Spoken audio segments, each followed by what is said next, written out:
Hello student. I self Sadralam from Bihar.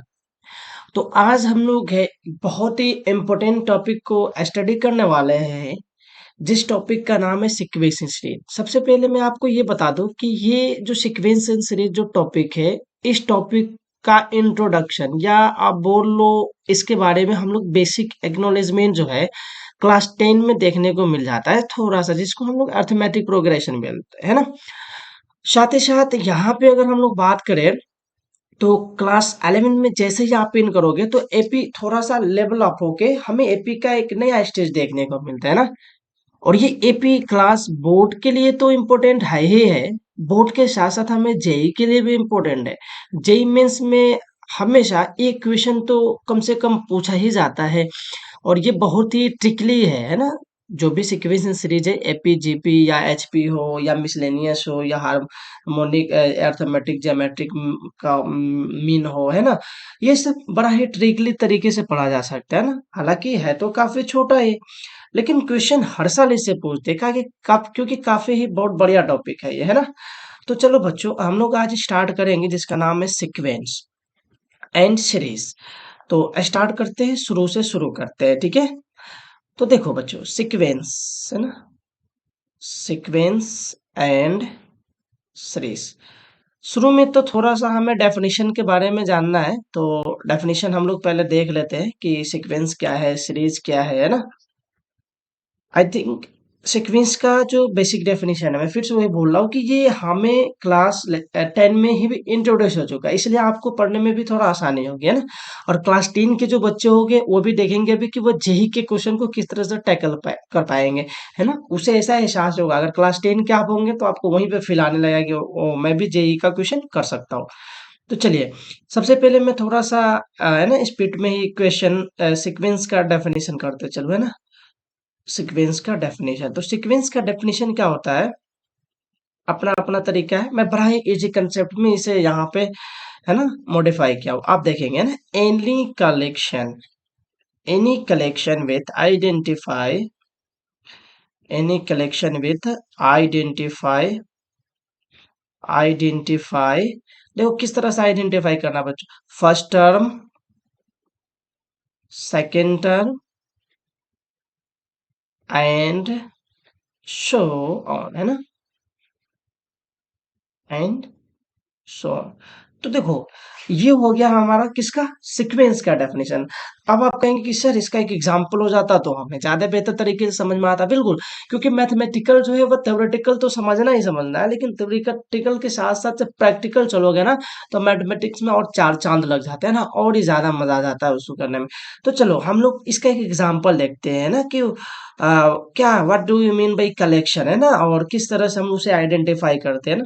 Suppose मैं एक example ले रहा हूँ, 1, 10, 39, 47 एंड log 2, ठीक है। चलिए, यहाँ पे डैश डैश देना ठीक नहीं है, क्योंकि डैश डैश देना ठीक नहीं है। यहाँ भी कोई सा टर्म ले लो, है ना, क्योंकि हम पहले फाइनाइट टर्म का बात करेंगे, इनफाइनाइट करेंगे। सपोज मैं यहाँ पे पाई ले लिया, log x ले लिया। तो ये जो है हमारा, देखो, टर्म 1, T4 टर्म, है ना, term 2, term 3, term 4, term 5 and term 6। तो ये देखो, हमने सीक्वेंस का डेफिनेशन देखा है ना। एनी कलेक्शन विद आइडेंटिफाई, किस तरह से आइडेंटिफाई बच्चों, तो first term, second term and so on. चलो, अब सीक्वेंस के बाद थोड़ा सा लगे हाथ हम लोग सीरीज को भी देख ही लेते हैं ना। सीरीज, बस सीरीज भी देखो सीक्वेंस से जुड़ा है, सीरीज एक दूसरे से सब ओवरलैप। पहले सीक्वेंस को, सीक्वेंस से सीरीज आएगा, सीरीज से प्रोग्रेशन आएगा। देखिए आप किस तरह से हम बताएंगे इसको, है ना। Series, it is represented it is represented, है ना, it is represented sum of a sequence. Very good, बड़ा ही आसान सा तरीका। क्या है, तो ये सीक्वेंस के सम को रिप्रेजेंट करता है। इसको भी हम लोग इजिली वे में समझ सकते हैं। जैसे कि 1 लिखा था मैंने ना, 10 लिखा था, 39 लिखा था, 47 लिखा था, +5 लिखा था, फिर log ऑफ 2 लिखा।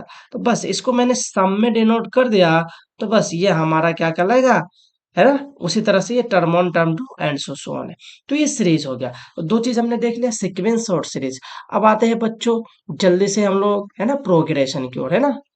बहुत ही इंपॉर्टेंट टॉपिक है जेई के पॉइंट ऑफ व्यू से, ठीक है? प्रोग्रेशन। अभी प्रोग्रेशन देखो क्या चीज होता है। प्रोग्रेशन, प्रोग्रेशन, ठीक है? Sequence with, sequence with definite rule, बस ये चीज समझ लेने का, कहानी पूरे समझ में आ जाएंगी।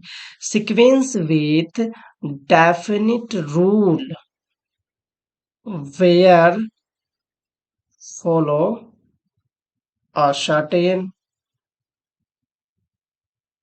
रूल या पैटर्न बोल सकते हैं ना, एक सर्टेन रूल या पैटर्न को फॉलो करना, है ना? प्रोग्रेशन क्या है? तो सीक्वेंस विद डेफिनिट रूल, बस यहाँ पे हमें एक चीज आ गया, वो डेफिनिट रूल है। डेफिनिट रूल को हमें पता कर लेना। जैसे इसको भी हम लोग एग्जाम्पल की वजह से समझ सकते हैं ना।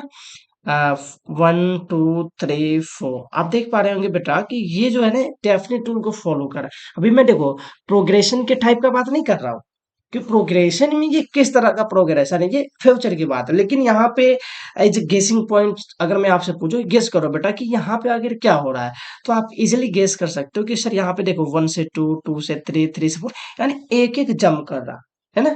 हाँ, उसी तरह से अगर मैं एक और लिखूं, सपोज जैसे मैं एक्स लिख दिया, एक्स स्क्वायर लिख दिया, एक्स क्यूब लिख दिया, एक्स फोर लिखा, तो अपने को समझ में आ रहा होगा कि क्या किया मैंने यहाँ पे, कि एक्स को दूसरे वाले से डिवाइड कर रहे हैं, उसको उससे डिवाइड कर रहे हैं, तो एक सर्टेन रूल दिखाई दे रहा है एवरी एलिमेंट के बीच में जो है, वह एक सर्टेन रूल दिखाई दिया ना। तो ये हुआ हमारा बेसिक चीज। अब हम लोग आ जाते हैं टाइप्स ऑफ प्रोग्रेशन में, थोड़ा सा वीडियो देख लेते हैं कि ना, हाँ भी चलेगा। अभी टाइप्स ऑफ प्रोग्रेशन पे आ जाते हैं, ठीक है? Types of progression,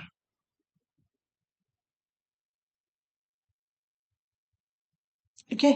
types of progression, तो ये देखो मेनली जो है ना, हम लोग तो ऐसे बोर्ड के हिसाब से अगर बात करें तो बेसिकली थ्री टाइप्स पढ़ते हैं, AP GP HP, arithmetic, geometric और हार्मोनिक। बट थोड़ा सा हम लोग अगर स्टैंडर्ड जाते हैं तो एक हमें जो है अर्थमेटिक को ज्योमेट्रिक प्रोग्रेशन पढ़ाना पड़ेगा, और थोड़ा सा एक मिसलेनियस पढ़ाना पड़ेगा। और ये मिसलेनियस ही बड़ा इंपॉर्टेंट है ना, मिसलेनियस से बड़े ही क्वेश्चन भर भर के आते हैं। तो चलिए हम लोग इसके बारे में लिख लेते हैं पांच। सबसे पहला जो क्लास 10 में आपने पढ़ा होगा, है ना, अर्थमेटिक प्रोग्रेशन, ठीक है?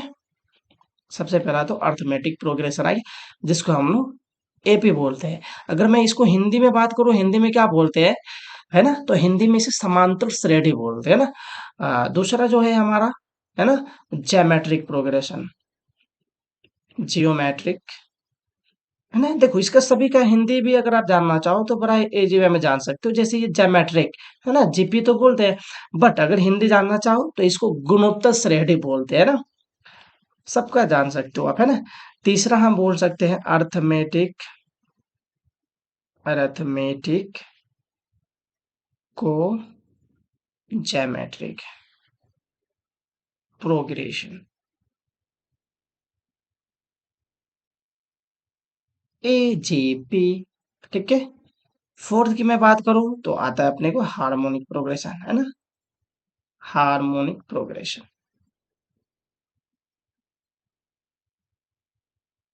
थोड़ा जल्दी जल्दी करना पड़ेगा नहीं तो समय कम है। हाँ, मिसलेनियस, मिसलेनियस प्रोग्रेशन। अब देखो, अब अगर हम लोग बात करते हैं किसके बारे में, अगर अब हम लोग बात करते हैं एपी के बारे में, है ना। जल्दी से मैं थोड़ा सा एपी के बारे में बता दूं। वैसे एपी के बारे में हम लोग क्लास, लोअर क्लास में भी पढ़ के आ रहे हैं ना। लेकिन देखो ये जो मैंने डेफिनेशन जो सेट किया है ना इसका, वो काफी यूनिक है ना। इससे आप पढ़ाए इसी तरीके से याद कर सकते हो, अर्थमेटिक प्रोग्रेशन, है ना। वीडियो रिकॉर्ड हो रहा है, हाँ हो रहा है। चलो, अर्थमेटिक प्रोग्रेशन। देखो बेटा अर्थमेटिक प्रोग्रेशन क्या होता है, तो प्रोग्रेशन, है ना, प्रोग्रेशन होस, टर्म्स आर, ध्यान से देखना ना, टर्म्स आर, देखो अप एंड डाउन बट याद रखना बाय अ फिक्स्ड, हाँ ये काम की चीज है, बाय अ फिक्स्ड नंबर, ठीक है। That fixed number, that fixed number is called, that fixed number is called common difference, है ना। इसको कॉमन डिफरेंस को डी से डिनोट करते हैं, है ना। एंड हिंदी में इसको सार्वंतर या पदांतर बोला जाता है ना। तो ये हो गया फिक्स नंबर से अपन या डाउन मारेगा वो फिक्स नंबर से वो डी का लाएगा, ठीक है। इफ, इसी में लिख सकते हो पैराग्राफ चेंज करके, if A is the first term, है ना, A is the first terms and D is the common difference, है ना।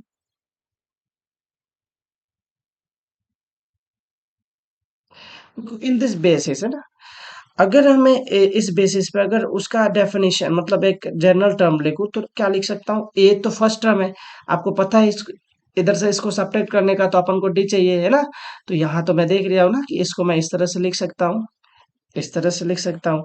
और जब बेटा इस तरह से तुम लिखोगे ना तो आप देख पा रहे होंगे, थोड़ा सा मैं बात करूँ तो ये टर्म वन है, ये टर्म टू है, ये टर्म थ्री है, ये टर्म फोर है। आप देख रहे हो कि जिस भी टर्म का मैं बात कर रहा हूँ डी का वैल्यू एक कम है। तो इस तरह से मैं सबसे लास्ट वाले को अगर मैं बोल दूं कि सर ये टी एन है, तो एन वाले को मैं n minus one into d, और यही हमारा हो जाता है। इसको हम लोग लास्ट टर्म भी बोलते हैं और इसको हम लोग जनरल टर्म भी बोलते हैं ना। जनरल, शायद उधर का कहीं मेरा फोटो के पीछे ना चला गया हो, सो सॉरी। बट आगे चलते हैं। तो ये हो गया हमारा अर्थमेटिक प्रोग्रेशन के बारे में। अब एक छोटा सा नोट है, थोड़ा सा लिख लो, ये काम की चीज है ना। नोट फर्स्ट में लिखना है अपने को कि F d is greater than zero, that means वो एपी जो होगा अप होगा। दूसरा जो है if d is less than zero, तो जो एपी होगा वो डाउनवर्ड होगा। एंड तीसरा जो है if d is equal to zero, then ये कांस्टेंट एपी कहलाएगा, ठीक है, कांस्टेंट एपी कहलाएगा।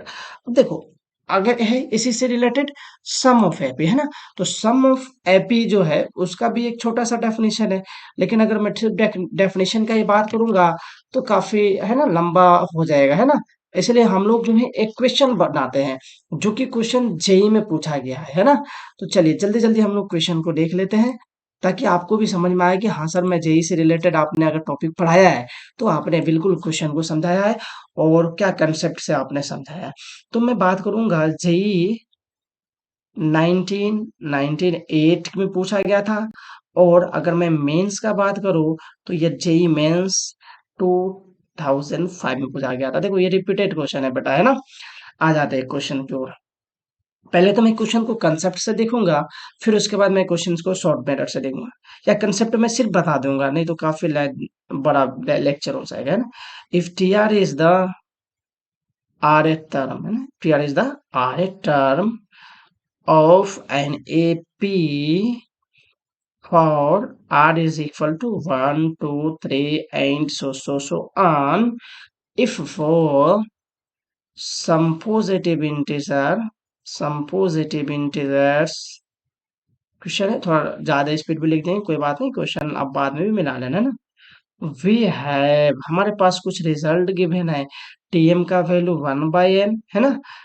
टीएन का वैल्यू एंड लगा दो यहाँ पे, t n is equal to 1/n। Then हमसे पूछ रहा है ये टी एम एन का वैल्यू क्या होगा, टी एम एन का वैल्यू क्या होगा। तो मैं फर्स्ट में लिख लेता हूँ 1/mn, सेकेंड में लिख लेता हूँ 1/m plus 1/n, and third में लिख लेता हूँ 0, एंड फोर्थ में लिख लेता हूँ 1। अब देखो बेटा, इसका अगर मैं दो बार पूछा है ये, मैं आपको बता दूं, चलो इसके सॉल्यूशन की ओर चलते हैं। और इसका कंसेप्ट, कंसेप्ट से मैं नहीं चलूंगा, है ना, इसका मैं ट्रिक से सीखूंगा, है ना, ट्रिक, और भी शॉर्ट ट्रिक, ठीक है। अब देखो कंसेप्ट तो बड़ा आसान है, टीएम से एम टर्म निकाल लो, टीएन से एन टर्म निकाल लो, फिर दोनों को कैलकुलेट करके वहां से एक रिजल्ट निकाल लो, तो आपको ए का वैल्यू निकलेगा और डी का वैल्यू निकलेगा, और उस ए और डी को यहाँ पे जब रखोगे तो आप टीएमएन का वैल्यू निकालोगे। लेकिन एग्जाम में, कौन से एग्जाम में, जेई में, उतना नहीं करने का बेटा, क्योंकि उतना तो टाइम जे देता नहीं है अपने को। मैं फिर करूंगा क्या, तो मैं लगाऊंगा ट्रिक। बस ट्रिक में इतना सा याद रखना, जो भी इस टाइप का क्वेश्चन पूछेगा उसमें अपने को क्या करना है, पुट करना है एम के प्लेस पे वन एंड एन के प्लेस पे टू, याद रखिएगा। या इसको अपोजिट कर सकते हैं हम लोग, है ना। जैसे एम की जगह पे वन पुट किया तो ये देखो टी एम था, तो टी वन हो गया 1/2, है ना। और टी टू हो गया 1/1, डेट मीन्स वन। ये एक चीज हो गया, खत्म कहानी। अच्छा, दूसरा आपको पता है डी, डी का वैल्यू क्या होता है, तो इसमें से इसको सब्ट्रैक्ट करते हैं ना टी टू से, मतलब टर्म वन से, सॉरी टर्म टू से टर्म वन को सब्ट्रैक्ट किया जाता है ना ऑलवेज। तो 1 - 1/2, तो देखो बेटा क्या आ गया, 1/2 आ गया, बिल्कुल करेक्ट। ये मैंने डी का वैल्यू निकाले। अब अपने को क्या चाहिए, अपने को तो चाहिए ना टी एम एन, यानी टी 1:2 चाहिए। अब हम वैल्यू पुट करेंगे, है ना। टी एम एन का क्या फॉर्मूला होता है, तो ए प्लस, फॉर्मूला तो ये होता है A plus M N -1 into D, है ना। तो ए का वैल्यू हमें लिखना पड़ेगा, क्या लिखना पड़ेगा, ए मतलब फर्स्ट टर्म, ये तो देखो फर्स्ट टर्म ही है ना, टी वन में फर्स्ट टर्म है, तो यहाँ पे 1/2 लिख दिए।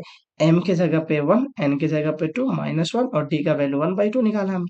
तो ये देखो 1/2 प्लस 2 - 1, ये भी 1/2, हाफ एंड हाफ मिलकर वन हो गया। तो देखो एग्जाम में अपने को जेई समय नहीं देता है ज्यादा, तो अपने को जब भी जेई का क्वेश्चन आएगा तो हमें सोचना पड़ेगा कि कितना जल्दी से इसको, है ना, शॉर्ट ट्रिक से बना सको। और ये ट्रिक बहुत ही कारगर साबित होता है इस तरह के क्वेश्चन के लिए। और भी जितने भी क्वेश्चन आपको मैं बताऊंगा इसमें इन फ्यूचर आगे जाके, सारे में कहीं ना कहीं आपको बहुत ही शानदार शानदार सा, है ना, ट्रिक यूज होता है। तो आज का लेक्चर काफी लंबा हो रहा है, सो मैं यहीं पे खत्म करता हूँ। आई होप कि आप लोगों को बच्चों समझ में आएगा। Thank you.